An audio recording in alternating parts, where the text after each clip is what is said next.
السلام علیکم، آپ دیکھ رہے ہیں عالم صاحب بھوپالی۔ کافی عرصے کے بعد آپ حضرات سے روبرو ہو رہے ہیں۔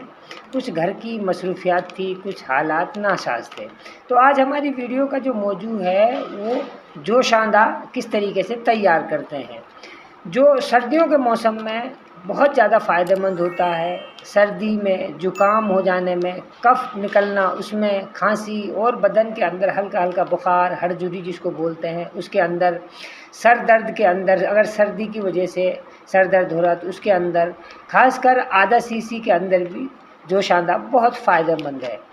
اور سب سے اچھی خاص بات اس کی یہ ہے کہ یہ جڑی بوٹیوں سے بنایا جاتا ہے، اس کا کوئی سائیڈ ایفیکٹ نہیں ہے، آپ کو فائدہ ہی کرے گا۔ جوشاندہ کے اندر جو خاص اشیاء ہوتی ہیں جو ڈالی جاتی ہیں، اس کے اندر سونف ہوتی ہے، ملیٹھی ہوتی ہے، اناب اس کے اندر ڈالا جاتا ہے، خوب باجی اس کے اندر، اور ختمی، اڑوسا، بنفشا، لسوڑا اور گاجوان، اور اس کے اندر آپ جو ہے اجوان بھی ایڈ کر سکتے ہیں۔ یہ قریب 10 چیزیں جوشاندہ کے اندر ڈالی جاتی ہیں۔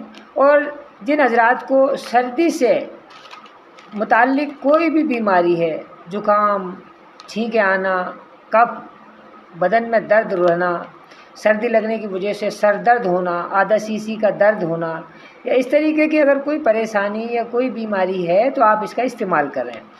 اگر آپ جو ہے کسی بھی آیوروید دکان پر جا کر جوشاندے کی پڑیا بھی آپ مانگو گے تو آپ کو بآسانی مل جاتا ہے۔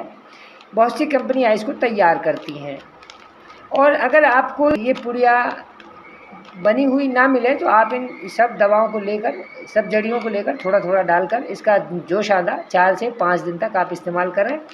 ان تمام سردی سے ہونے والی تمام امراض کو یہ ختم کرتی ہے، اور ساتھ میں اس کا کوئی سائیڈ ایفیکٹ نہیں ہے۔ اس کا استعمال کرنے کا طریقہ بہت آسان ہے۔